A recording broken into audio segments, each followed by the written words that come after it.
Sa madilim na silid ng tirahan ni Kapitan Tiago, masipag na inaasikaso ni Basilio ang kanyang may sakit na tagapag-alaga. Makapal ang hangin sa halimuyak ng opyo, isang patunay ng lumalagong pag-asa ni Kapitan Tiago.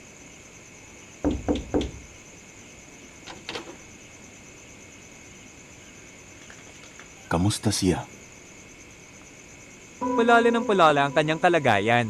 Kumakalat ang lason at wala na siyang ganang kumain. Tulad ng Pilipinas. Dinadalaw siya ng bangungot gaya ng mga paghihirap ng bayan. Malapit na ang oras. Sa loob ng isang oras, si Siklab ang himagsikan. Sasama ka ba sa amin? Hindi ko alam. Ang hindi kumampi, kaaway ng lahat. Ano ang dapat kong gawin?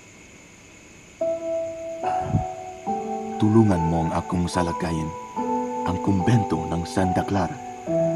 Kailangan nating iligtas si Maria Clara. Huli na, pumanaw na siya ngayong gabi.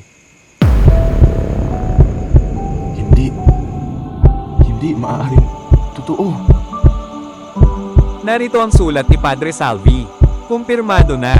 Nang hindi nalalaman na para sa kanya ang buhay ko.